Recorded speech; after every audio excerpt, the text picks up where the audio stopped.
Camera mans నాకు green signal ఇస్తే నేను సరిగా ఉందని భావిస్తాను.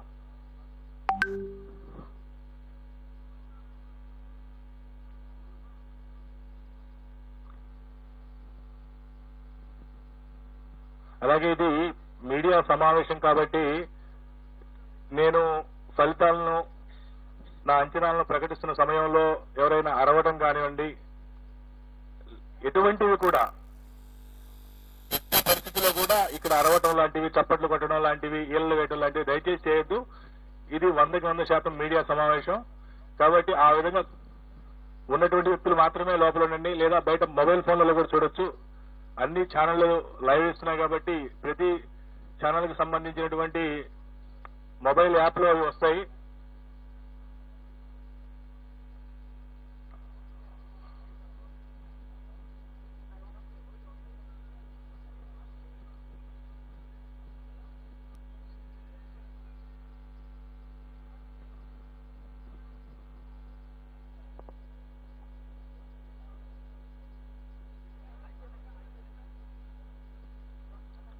సీనియర్ రిపోర్టర్లు జిలానీ గారు వాళ్ళందరినీ కూర్చోడానికి అవకాశం కల్పించండి. అల్లాబక్షు గారిని వాళ్ళని.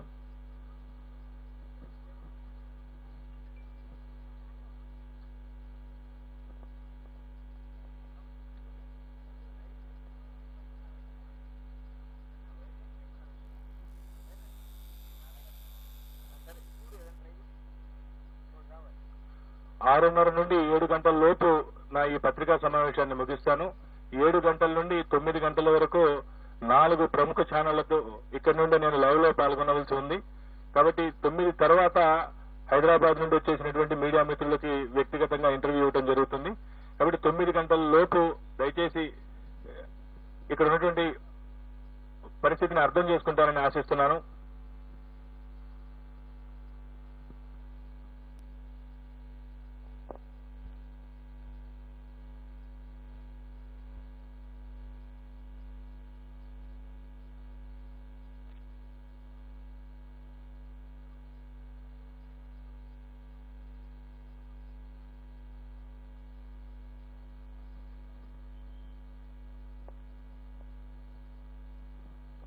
పల్నాడు జిల్లాలో ఉన్నటువంటి శాంతి భద్రతల దృష్ట్యా ఎస్పీ గారు కేవలం మీడియా మిత్రులతో మాత్రమే సమావేశం అవడానికి మనకు అవకాశం ఇచ్చారు. కానీ అనేక మంది మీడియా మిత్రులు కాని వారు కూడా ఇక్కడ కనబడుతున్నారు. సో పరిస్థితిని అర్థం చేసుకుని మీరందరూ కూడా నిశ్శబ్దంగా పత్రికా సమావేశం తర్వాత మీరందరూ ఇక్కడ నుండి నిష్క్రమిస్తారని చెప్పి ఆశిస్తున్నాను. పల్నాడు జిల్లాలో అన్ని నియోజకవర్గాల్లో 144 సెక్షన్ అమల్లో ఉన్న సంగతి మీకు తెలుసు. అలాగే ఎవరు కూడా మధ్యలోకి ప్రవేశించకండి.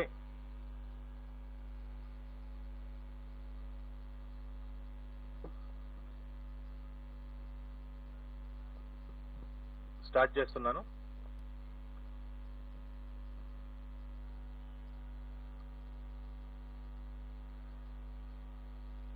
ఇటీవల జరిగిన ఆంధ్రప్రదేశ్ అసెంబ్లీ ఎన్నికలు, అలాగే దేశవ్యాప్తంగా జరిగినటువంటి పార్లమెంట్ ఎన్నికల ఆంధ్ర తెలంగాణ ఎన్నికల ఫలితాల అంచనాలను ఆరా సంస్థ పోస్ట్ పోల్ సర్వే ద్వారా ఈ రోజు మీ ముందు ఉంచబోతా ఉంది. ఈ ఆరా పోస్ట్ పోల్ 2024 ప్రెస్ మీట్ ను కవర్ చేయడానికి వచ్చినటువంటి మీడియా మిత్రులందరికీ హృదయపూర్వకంగా స్వాగతం చెబుతూ, నాకు స్ఫూర్తినిచ్చినటువంటి నా గ్రామంలో నేను ఆరా అనేటువంటి సంస్థను ప్రారంభించి ఈరోజు ఆరా సంస్థని స్థాయికి తీసుకురావడంలో స్ఫూర్తినిచ్చినటువంటి ఈ గ్రామంలో ప్రెస్ మీట్ పెట్టాలని అనుకున్న వెంటనే మీరందరూ కూడా, మీరు మీతో పాటు అనేక మంది మీడియా అధిపతులందరూ కూడా నన్ను ప్రోత్సహించి మీ గ్రామంలోనే పెట్టి మేమందరం వస్తామని చెప్పి నన్ను ముందుకు నడిపినందుకు మీ అందరికీ కృతజ్ఞతలు తెలియజేస్తూ, అలాగే మీడియా మిత్రుల ద్వారా రాజకీయ పార్టీలకు, రాజకీయ పార్టీ కార్యకర్తలు, అభిమానులకు నేను ఒక విజ్ఞప్తి చేయదలుచుకున్నా. మిత్రులారా, ఎన్నికలు పూర్తయినాయి. ఎన్నికలు పూర్తయి కూడా 20 రోజులు కావస్తా ఉంది. ఈనాటి పోస్ట్ పోల్ ఫలితాలు ఎన్నికలను గాని, ఓటర్లను గాని, రాజకీయ పార్టీల స్థితిగతులను గాని ఏమాత్రం మార్చలేవు. ఇవి కేవలం మా లాంటి సంస్థల యొక్క క్రెడిబిలిటీని నిరూపించుకోవడానికి మాత్రమే ఎన్నికల ఫలితాలకి 3-4 రోజుల ముందు ఇవ్వడం జరుగుతుంది. కేవలం ఈ ఫలితాల్ని చూసి ఇష్టం లేనటువంటి వారు ఓపిక పట్టలేక సోషల్ మీడియాలో అనేక రకాల పోస్టులు పెట్టడం, లేనిపోని ఘర్షణలకు దారితీయటం అనేక సంవత్సరాలుగా చూస్తూ ఉన్నాం. ఏమాత్రం ఓటర్ల మీద కానీ రాజకీయ పార్టీ స్థితిగతుల మీద కానీ ప్రభావం చూపినటువంటి ఈ పోస్ట్ పోల్ ఫలితాల మీద మీరు ఆ విధంగా ప్రతిస్పందించడం ఎవరికి అది భావ్యం కాదనేది నా విన్నపం. ఈ 3 రోజులు మీరు ఓపిక పెట్టి ఈ సర్వే సంస్థలు చెప్తున్నటువంటి ఫలితాలు రేపు 4వ తేదీ వస్తున్నాయా లేదా చూస్తే 4వ తేదీ రాలేదనుకోండి, ఆ తర్వాత 5 సంవత్సరాల పాటు విమర్శించవచ్చు. ఈ 3 రోజులు విమర్శించారనుకోండి, రేపు 4వ తేదీ ఫలితాలు నిజమైతే ఆ విమర్శించినటువంటి వారి గౌరవానికి కూడా అంత మంచిది కాదు. కాబట్టి రాజకీయ పార్టీల ప్రతినిధులు, రాజకీయ పార్టీల అభిమానులందరూ కూడా ఈ విషయం అర్థం చేసుకుంటారని, ఈ 3 రోజుల పాటు మీ పరిణితిని చూపిస్తారని, ఆ తర్వాత ఈ ఫలితాలు నిజంగా పోతే 5 సంవత్సరాల పాటు విమర్శించేటువంటి హక్కును మీరు పొందుతారని ఆశిస్తూ, ముందుగా తెలంగాణ నుండి నేను ఫలితాలను ప్రకటించదలుచుకున్నా. మనందరికీ తెలుసు, కేవలం 6 నెలల క్రితమే తెలంగాణలో అసెంబ్లీ ఎన్నికలు పూర్తయినాయి. ఆనాడు అధికారంలో ఉన్నటువంటి టీఆర్ఎస్ పార్టీ అధికారంలో దిగిపోయి కాంగ్రెస్ పార్టీ అధికారంలోకి వచ్చింది. అసెంబ్లీ ఎన్నికల ఫలితాలలో 1, 2, 3, 4 స్థానాలలో ఉన్నటువంటి పార్టీలు, అనగా సీట్ల సంఖ్యలో 1వ స్థానంలో ఉన్నటువంటి కాంగ్రెస్ పార్టీ, 2వ స్థానంలో ఉన్నటువంటి బీఆర్ఎస్ పార్టీ, 3వ స్థానంలో ఉన్నటువంటి భారతీయ జనతా పార్టీ, 4వ స్థానంలో ఉన్నటువంటి ఎంఐఎం పార్టీ. సీట్ల సంఖ్యాపరంగా 65, 39, 8, 7 వచ్చి ఆనాడు అసెంబ్లీ ఎన్నికల్లో ఉండటం మనం అందరం చూశాం. 5 నెలలు తిరిగేలోపే ఆయా రాజకీయ పార్టీల యొక్క స్థితిగతులు పూర్తిగా మారిపోయినాయి. 1వ స్థానంలో ఉన్నటువంటి కాంగ్రెస్ పార్టీ నేడు 2వ స్థానానికి వచ్చింది పార్లమెంట్ ఎన్నికల్లో. ఆనాడు 2వ స్థానంలో ఉన్నటువంటి టీఆర్ఎస్ లేదా బీఆర్ఎస్ ఈ రోజు చిట్ట చివరి స్థానానికి వచ్చింది, అనగా 4వ స్థానానికి. ఆనాడు 3వ స్థానంలో ఉన్నటువంటి భారతీయ జనతా పార్టీ ఇప్పుడు 1వ స్థానంలోకి వచ్చింది. ఆనాడు చివరి స్థానంలో ఉన్నటువంటి ఎంఐఎం పార్టీ ఈనాడు 3వ స్థానంలోకి వచ్చింది. 5 నెలల్లో తెలంగాణ ఓటరు ఎంతో పరిణితి చూపించి రాజకీయ పార్టీల యొక్క ఓటు బ్యాంకుని, రాజకీయ పార్టీల యొక్క సీట్లను, రాజకీయ పార్టీల యొక్క స్థానాలను పూర్తిగా మార్చేసినటువంటి ఘటన దేశంలో చాలా అరుదుగా చూస్తుంటాం. అటువంటిది మన పక్కనే ఉన్నటువంటి మన తెలంగాణ రాష్ట్రంలో చూస్తా ఉన్నాం. మే 13వ తేదీన జరిగినటువంటి పార్లమెంట్ ఎన్నికల్లో 17 పార్లమెంటు స్థానాలకు ఎన్నిక జరగగా కాంగ్రెస్ పార్టీ 7 నుండి 8 స్థానాలను కైవసం చేసుకోబోతా ఉంది. కాంగ్రెస్ పార్టీ 7 నుండి 8 స్థానాలను కైవసం చేసుకోబోతా ఉంది. భారతీయ జనతా పార్టీ 8 నుండి 9 స్థానాలను కైవసం చేసుకోబోతా ఉంది. అలాగే ఎంఐఎం కేవలం పోటీ చేసింది 1 స్థానం అయినప్పటికీ భారతీయ జనతా పార్టీ అభ్యర్థి మాధవి లత తీవ్రమైనటువంటి పోటీ ఉన్నప్పటికీ ఎంఐఎం మరొక 1 స్థానం గెలవబోతా ఉంది. గతంలో 39 అసెంబ్లీ స్థానాలు సాధించి అంతకుముందు 2019 పార్లమెంటు ఎన్నికల్లో 8 పార్లమెంటు స్థానాలు సాధించినటువంటి టీఆర్ఎస్ పార్టీ ఇప్పుడు 0 స్థానాలకు పరిమితం కాబోతా ఉంది. 1 స్థానం కూడా ఈ ఎన్నికల్లో టీఆర్ఎస్ పార్టీకి వచ్చే పరిస్థితి లేదు. సాక్షాత్తు తెలంగాణ రాష్ట్ర సమితి అధ్యక్షుడు కేసీఆర్ గారు, సీనియర్ నాయకులు హరీష్ రావు గారు ప్రాతినిధ్యం వహిస్తున్నటువంటి మెదక్ పార్లమెంటు కూడా ఈరోజు టీఆర్ఎస్ పార్టీ పొందలేనటువంటి పరిస్థితి. గడిచిన అసెంబ్లీ ఎన్నికల్లో 7 అసెంబ్లీ స్థానాలలో 6 అసెంబ్లీ స్థానాలను సాధించినటువంటి టీఆర్ఎస్ పార్టీ 2 లక్షల పైచిలకు మెజారిటీ 7 స్థానాల్లో సాధించినటువంటి టీఆర్ఎస్ పార్టీ ప్రస్తుతం అక్కడ 2వ స్థానానికి రావడానికి పోటీ పడే పరిస్థితి రెండవ స్థానంలో కూడా ఉండే పరిస్థితి కనబడట్లా. సో ఈ విధంగా భారతీయ జనతా పార్టీ ఆదిలాబాద్, నిజామాబాద్, కరీంనగర్, జహీరాబాద్, మెదక్, మల్కాజ్గిరి, చేవెళ్ల, సికింద్రాబాద్ 8 స్థానాలను సునాయాసంగా కైవసం చేసుకుంటూ మహబూబ్ నగర్ లో గట్టి పోటీ ఉన్నప్పటికీ స్వల్ప ఆధిక్యతతో శ్రీమతి డికే అరుణ గారు అక్కడ విజయం సాధించే అవకాశాలున్నాయి. అలాగే కాంగ్రెస్ పార్టీ మిగతా నియోజకవర్గాల్లో కాంగ్రెస్ పార్టీ విజయం సాధించేటువంటి అవకాశం ఉన్నది. ఎంఐఎం హైదరాబాద్ పార్లమెంటు నుండి విజయం సాధించే అవకాశం ఉన్నది. భారత రాష్ట్ర సమితి దాదాపు అన్ని నియోజకవర్గాల్లో 3వ స్థానంలో ఉన్నటువంటి పరిస్థితి. బీఆర్ఎస్ అధ్యక్షులు మాజీ ముఖ్యమంత్రి కేసీఆర్ గారు అధికారం నుండి దిగిపోయిన తర్వాత ఆయనకు మెడకు చుట్టుకున్నటువంటి కాళేశ్వరం ప్రాజెక్టు మనందరం చూశాం. మేడిగడ్డ వారధి కుంగినటువంటి విషయాన్ని, మేడిగడ్డ వారధి కుంగటం, ఫోన్ ట్యాపింగ్ ఆరోపణలతో టీఆర్ఎస్ పార్టీ యొక్క భవిష్యత్తు తలకిందులైందనేటువంటి విషయాన్ని మీ దృష్టికి తీసుకొస్తా ఉన్నా. ముఖ్యంగా ఫోన్ ట్యాపింగ్, కేసీఆర్ గారు ఎంతో గొప్పగా చెప్పుకున్నటువంటి జలయజ్ఞంలోని మేడిగడ్డ వారధి కుంగటం,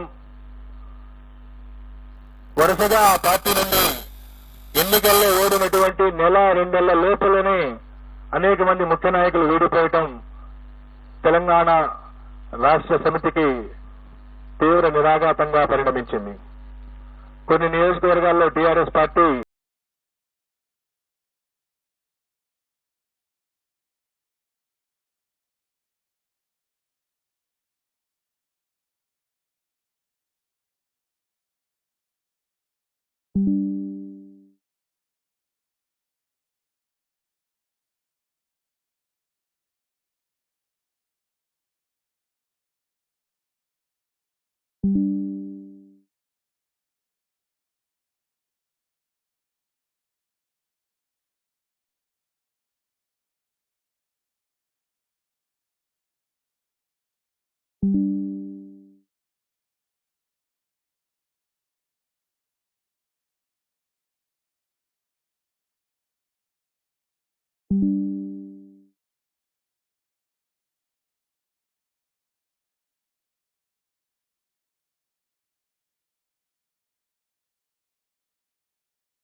సుజనా చౌదరి గారు మంచి మెజారిటీతో గెలవబోతా ఉన్నారు.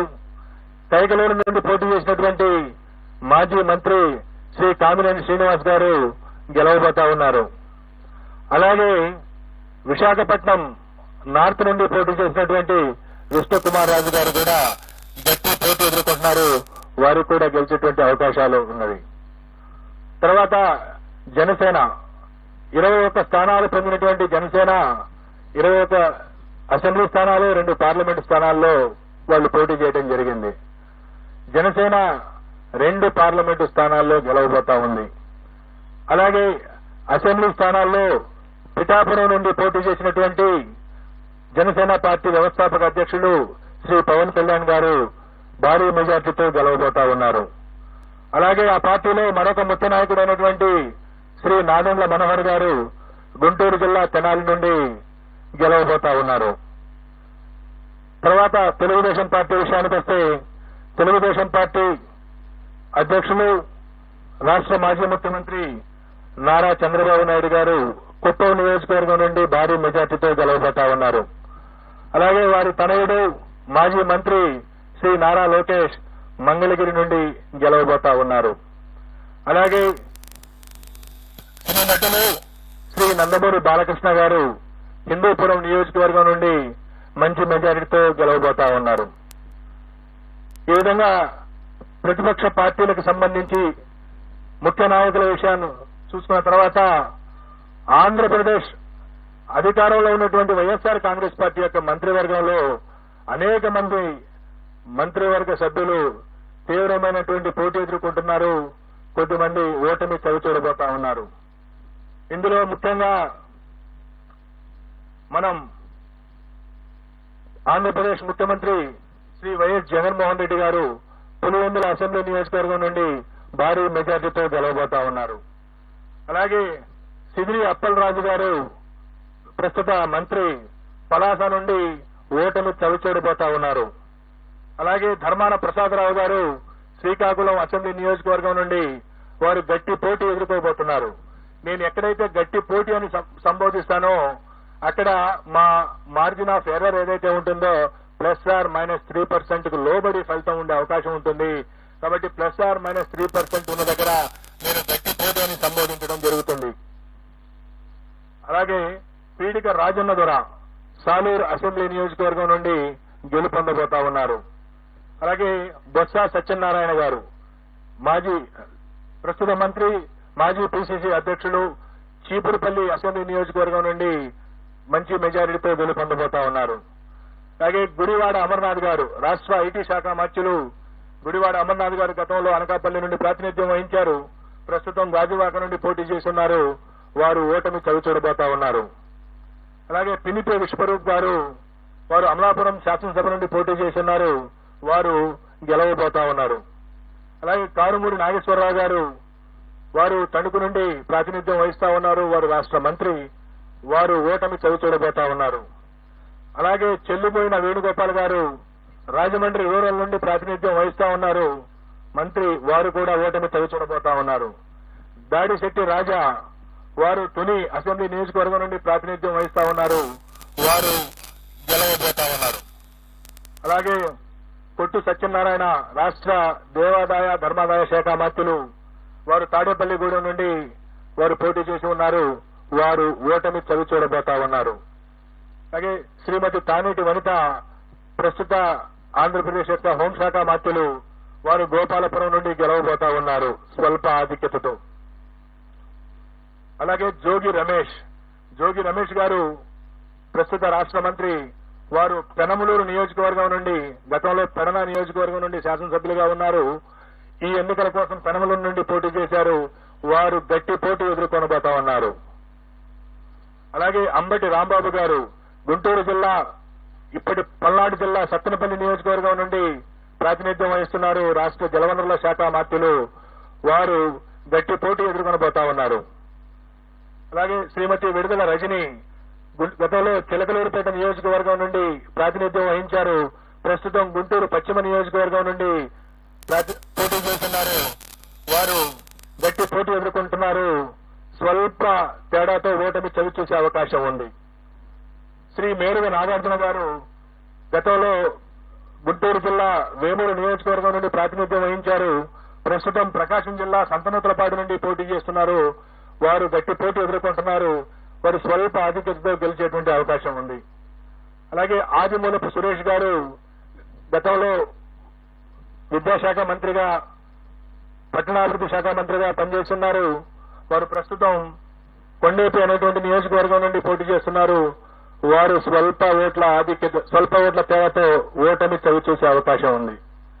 అలాగే కాకాని గోవర్ధన్ రెడ్డి గారు ప్రస్తుత రాష్ట్ర వ్యవసాయ శాఖ మంత్రులు సర్వేపల్లి నుండి పోటీ చేస్తా ఉన్నారు. వారు గెలిచేటువంటి అవకాశం ఉన్నది. అలాగే బుగ్గన రాజేంద్రనాథ్ రెడ్డి గారు ఆర్థిక శాఖ మంత్రులు, వారు కర్నూలు జిల్లా డోన్ నుండి ప్రాతినిధ్యం వహిస్తా ఉన్నారు. వారు గెలిచే అవకాశం ఉన్నది. అలాగే కె అమ్జద్ బాషా గారు రాష్ట్ర ఉప ముఖ్యమంత్రి కడప అసెంబ్లీ నియోజకవర్గం నుండి పోటీ చేస్తా ఉన్నారు. వారు ఈ ఎన్నికల్లో స్వల్ప ఆధిక్యతతో గెలిచే అవకాశం ఉన్నది. శ్రీ పెద్దిరెడ్డి రామచంద్రారెడ్డి గారు సీనియర్ మంత్రివర్యులు పొంగనూరు అసెంబ్లీ స్థానం నుండి ప్రాతినిధ్యం వహిస్తా ఉన్నారు. వారు ఈ ఎన్నికల్లో భారీ మెజార్టీతో గెలిచేటువంటి అవకాశం ఉన్నది. అలాగే శ్రీమతి ఉషశ్రీ చరణ్ అనంతపురం జిల్లా పెనుగొండ నుండి పోటీ చేస్తా ఉన్నారు. వారు అతి స్వల్ప తేడాతో ఓటమి చవిచూసేటువంటి అవకాశం ఉన్నది. అలాగే గుమ్మనూరు జయరాం గారు, వారు వైఎస్ఆర్ కాంగ్రెస్ పార్టీ వైఎస్ జగన్మోహన్ రెడ్డి గారి మంత్రివర్గంలో మంత్రిగా ఉంటూ సీట్ల సర్దుబాటులో వైఎస్ఆర్ కాంగ్రెస్ పార్టీ నుండి బయటికి వెళ్లి తెలుగుదేశం పార్టీలో చేరి అనంతపురం జిల్లా గుంతకల్లి నుండి పోటీ చేయడం జరిగింది. తెలుగుదేశం పార్టీ అభ్యర్థిగా వారు గుంతకల్లి నుండి ఓటమి చవి చూడనున్నారు. అలాగే శ్రీమతి ఆర్కే రోజా ప్రముఖ సినీ నటి అండ్ మంత్రివర్యురాలు, వారు చిత్తూరు జిల్లా నగరి నియోజకవర్గం నుండి ఓటమి చవి చూడబోతా ఉన్నారు. అలాగే మరికొన్ని కీలకమైనటువంటి నియోజకవర్గాల యొక్క ప్రస్తావన కూడా చేయాలి. అచ్చెన్నాయుడు గారు తెలుగుదేశం పార్టీ యొక్క రాష్ట్ర అధ్యక్షులు, ఆంధ్రప్రదేశ్ అధ్యక్షులు, వారు టెక్కలి నియోజకవర్గం నుండి స్వల్ప ఆధిక్యతతో విజయం సాధించబోతా ఉన్నారు. అలాగే వల్లభనేని వంశీ గత 2 సంవత్సరాలుగా కొన్ని వివాదాల కారణంగా ప్రముఖంగా వార్తల్లో వచ్చిన వ్యక్తి, గన్నవరం నుండి శాసనసభ్యుడిగా ప్రాతినిధ్యం వహిస్తా ఉన్నారు. ఈసారి కూడా వల్లభనేని వంశీ గన్నవరం నుండి గెలుపొందనున్నారు. అలాగే తమ్మినేని సీతారాం గారు ఆముదాల వలస నుండి ప్రాతినిధ్యం వహిస్తా ఉన్నారు. వారు ఆంధ్రప్రదేశ్ శాసనసభ స్పీకర్ గా ఉన్నారు. వారు కొద్ది ఓట్ల తేడాతో ఓటమి చవిచూసేటువంటి అవకాశం ఉన్నది. అలాగే రఘురామకృష్ణరాజు గారు, కనుమూరి రఘురామకృష్ణరాజు గారు ప్రస్తుతం నర్సాపురం నుండి ఎంపీగా ఉంటూ ఇటీవల తెలుగుదేశం పార్టీలో చేరి ఉండి నుండి శాసనసభకు పోటీ చేయడం జరిగింది. వారు ఉండి నుండి గెలుపొందబోతా ఉన్నారు. అలాగే బూడి ముత్యాల నాయుడు గారు, వారు ప్రస్తుతం ఆంధ్రప్రదేశ్ ఉప ముఖ్యమంత్రిగా ఉన్నారు. వారు అనకాపల్లి నుండి, గతంలో వారు మాడుగుల నుండి శాసనసభ్యులుగా ఉన్నారు. ఈ ఎన్నికల్లో అనకాపల్లి నుండి పార్లమెంటు సభ్యులుగా పోటీ చేస్తున్నారు. వారు భారతీయ జనతా పార్టీ అభ్యర్థి సీఎం రమేష్ చేతిలో ఓటమి చవిచూడనున్నారు. అలాగే వైఎస్ఆర్ కాంగ్రెస్ పార్టీ యొక్క ముఖ్య నాయకులు శ్రీ విజయసాయి రెడ్డి గారు, వారు నెల్లూరు పార్లమెంటు నుండి పోటీ చేయడం జరిగింది. వారు నెల్లూరు పార్లమెంటు నుండి ఓటమి చవిచూడబోతా ఉన్నారు. రాష్ట్రంలో హోరాహోరీ పోటీ జరిగినటువంటి పార్లమెంటులో అమలాపురం పార్లమెంటు, రాజమండ్రి పార్లమెంటు, నర్సరావుపేట పార్లమెంటులో ఫలితం కేవలం 2 లేదా 3% లోబడి ఉండబోతా ఉంది. ఈ విధంగా రాష్ట్రంలో ఉన్నటువంటి 4 రాజకీయ పార్టీల యొక్క ముఖ్య నాయకుల యొక్క గెలుపు ఓటముల్ని మనం చర్చించుకున్న తర్వాత ఈ ఎన్నికల్లో కీలకమైనటువంటి అంశాలను కూడా నేను ప్రస్తావించవలసి ఉంటుంది. తెలుగుదేశం పార్టీ గత 5 సంవత్సరాల నుండి ప్రతిపక్షంలో ఉన్న కారణంగా గత ఎన్నికల్లో 2019 శాసనసభ ఎన్నికల్లో చరిత్రలో ఎప్పుడు లేని విధంగా 10% మించినటువంటి ఓట్ల తేడాతో ఓడినటువంటి కారణంగా పొత్తు తప్పదు అని తెలుసుకున్నటువంటి పార్టీ నాయకత్వం జనసేన పార్టీని పొత్తులోకి ఆహ్వానించడం, ఆ తర్వాత కూడా గెలుపుకు కేవలం జనసేన మాత్రమే కాదు, మరొక బలమైనటువంటి రాజకీయ పక్షం యొక్క అవసరం ఉన్నదని తెలుసుకుని భారతీయ జనతా పార్టీతో కూడా చివరి వరకు పొత్తు కోసం ప్రయత్నం చేసి భారతీయ జనతా పార్టీని కూడా పొత్తులో కలుపుకున్నటువంటి పరిస్థితిని రాష్ట్ర ప్రజలందరూ చూశారు. ఒకవైపు ఈ రాష్ట్ర ముఖ్యమంత్రి వైఎస్ఆర్ కాంగ్రెస్ పార్టీ అధ్యక్షుడు వైఎస్ జగన్మోహన్ రెడ్డి సంక్రాంతి నాటికే అభ్యర్థుల్ని 90% మందిని ప్రకటించేసి నియోజకవర్గాల వారీగా, జిల్లాల వారీగా, ప్రాంతాల వారీగా సిద్ధం వంటి సభలను ఏర్పాటు చేసుకుని ప్రజల్లోకి పోతా ఉంటే ప్రతిపక్ష కూటమి సీట్ల సర్దుబాటు, ఆ సీట్లలో ఏ అభ్యర్థిని నిలబెట్టాలి అనేటువంటి విషయంలోనే ఆల్మోస్ట్ నామినేషన్స్ వరకు ఆగినటువంటి పరిస్థితిని మనం చూశాం. అదే కాకుండా గత 5 సంవత్సరాల్లో కరోనా కాలాన్ని తీసివేయగా మిగతా కాలంలో ఈ రాష్ట్ర ప్రభుత్వం అవలంబించినటువంటి నూతన విధానాలు, వాలంటీర్ వ్యవస్థ ద్వారా ప్రతి ఇంటి గడప వద్దకు ప్రభుత్వ సేవలను చేర్చడం ఏదైతే ఉందో, ఇది నేను గతంలో కూడా చెప్పాను. ఈసారి ఎన్నికల్లో అది కీలక పాత్ర పోషించబోతా ఉంది.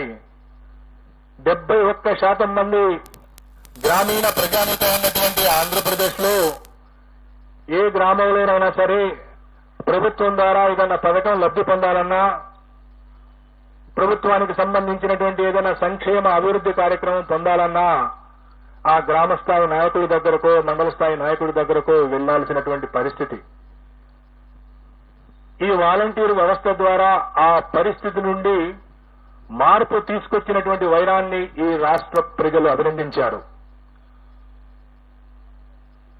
ఏ ప్రభుత్వ పథకం కావాలన్నా, ఏ ప్రభుత్వానికి సంబంధించినటువంటి ప్రయోజనం జరగాలన్నా వాలంటీరే ఇంటి దగ్గరకు వచ్చి సేవలు అందించేటువంటి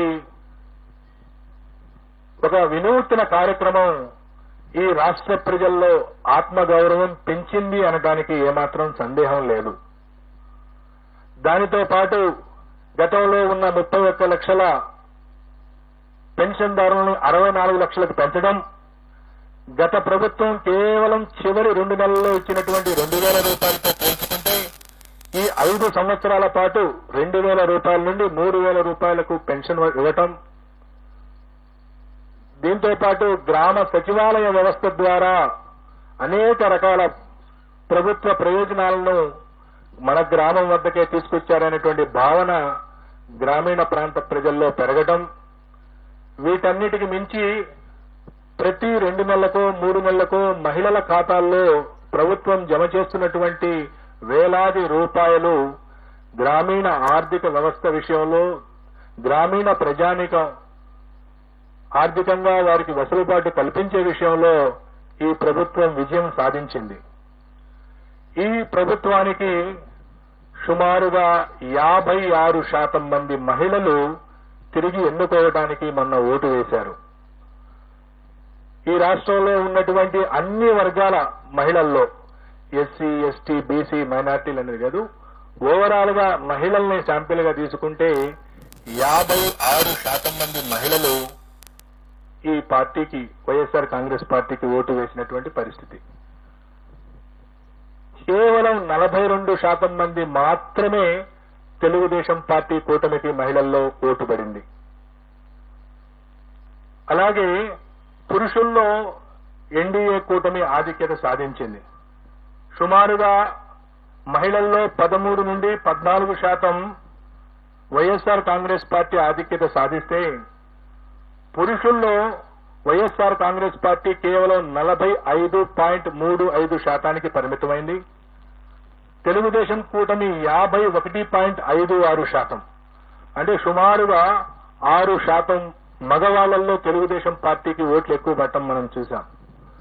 ఒకవైపు రాష్ట్రంలో మహిళల సంఖ్య ఎక్కువగా ఉండటం, మొన్న జరిగిన ఎన్నికల్లో 4,78,000 ఓట్లు, సుమారుగా 1.43% మంది మహిళలు పురుషుల కంటే అదనంగా ఓటు వేయటం, ఆ అదనంగా ఓటు వేసినటువంటి మహిళల్లో సుమారుగా 56% మంది వైఎస్ఆర్ కాంగ్రెస్ పార్టీకి ఓటు వేయడంతో పాటుగా వైఎస్ఆర్ కాంగ్రెస్ పార్టీకి వెన్నుదన్నుగా నిలిచినటువంటి ఎస్సీ, ఎస్టీ, మైనారిటీ వర్గాలతో పాటుగా ఈ గత 4 ఏళ్లుగా ఈ ప్రభుత్వం అనుసరించినటువంటి అనేక అభివృద్ధి, గ్రామీణ ప్రాంతాల్లో అభివృద్ధి, అలాగే సంక్షేమ కార్యక్రమాలు, డైరెక్ట్ బెనిఫిట్ స్కీమ్స్ కారణంగా బీసీలలో కూడా వైఎస్ఆర్ కాంగ్రెస్ పార్టీ గణనీయమైనటువంటి ఓట్లు సాధించింది.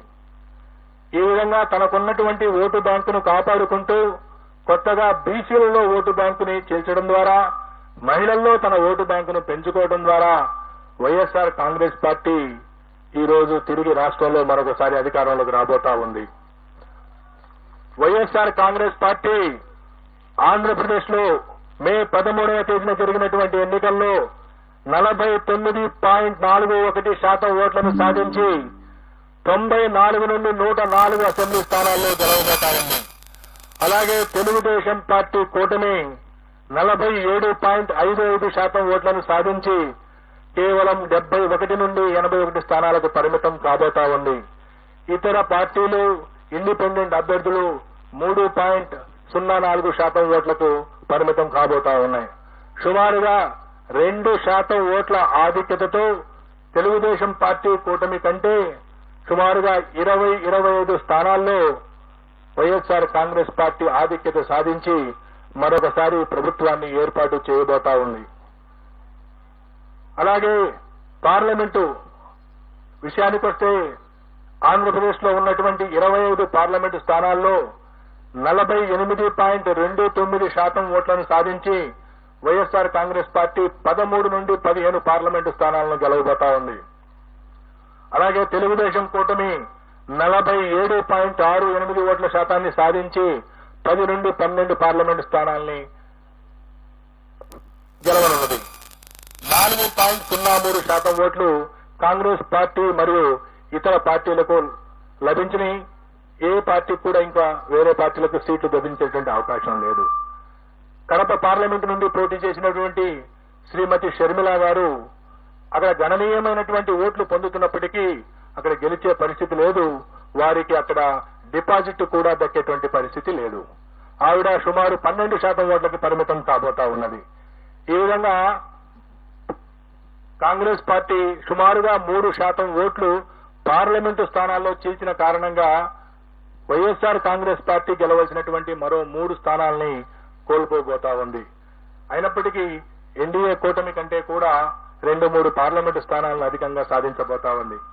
సుమారుగా 13 నుండి 15 స్థానాలు వైఎస్ఆర్సీపీ, 10 నుండి 12 స్థానాలు టీడీపీ కూటమి సాధించబోతా ఉంది. సో ఈ విధంగా ఆంధ్రప్రదేశ్, తెలంగాణలో జరిగినటువంటి హోరాహోరీగా జరిగినటువంటి ఎన్నికల యొక్క ఫలితాలు జూన్ 4వ తేదీన ఉండబోతా ఉన్నాయి. జూన్ 4వ తేదీన మా ఈ ఆరా సంస్థ వైపు నుండి ప్రకటించినటువంటి పోస్ట్ పోలు నిజం కావాలని, గత 16 సంవత్సరాల్లో అనేక ఎన్నికల్లో వాస్తవానికి ఫలితాలకు దగ్గరగా మా ఆరా సంస్థ ఏ విధంగా అయితే ఫలితాలను ప్రకటించిందో అదే స్థాయిలో ఈ ఫలితాలను ప్రకటిస్తున్నామని తెలియజేయడానికి గర్వపడతా ఉన్నాం. అనేక రకాల ఒత్తిళ్లు, అనేక రకాల విమర్శలు అన్ని మా ప్రొఫెషన్ లో భాగంగా ఎప్పుడు వస్తూనే ఉంటాయి. ఎప్పుడు కూడా ఎటువంటి ప్రభావాలకు లోను కాకుండా సంస్థను సంస్థగా, మేము నమ్మినటువంటి వృత్తిని వృత్తిగా భావించి ఎన్నికల కంటే ముందు ఏదైనా లీకులు ఇవ్వమని ప్రకటించమని ఎన్ని రాజకీయ పార్టీలు కోరినప్పటికీ ఎక్కడా ప్రతిస్పందించకుండా, ఒక్క ఓటర్ను కూడా ప్రభావితం చేయకుండా పోలింగ్ ముగిసిన తర్వాత సుమారు 21-22 రోజుల తర్వాత మేము ఈ ఫలితాలని మీ ముందు పెడుతున్నాము. కాబట్టి ఈ ఫలితాల ద్వారా ఎవరూ కూడా ఎటువంటి ఫలితాలు వచ్చే వరకు, 4వ తేదీ ఫలితాలు వచ్చే వరకు ఆందోళన చెందవలసిన అవసరం లేదు. మరీ ముఖ్యంగా బెట్టింగులు లాంటి ప్రమాదకరమైనటువంటి వాటి జోలికి పోవద్దని చెప్పి మీడియా ద్వారా రాష్ట్ర ప్రజలందరికీ విజ్ఞప్తి చేస్తూ ముగిస్తున్నాను. ధన్యవాదాలు.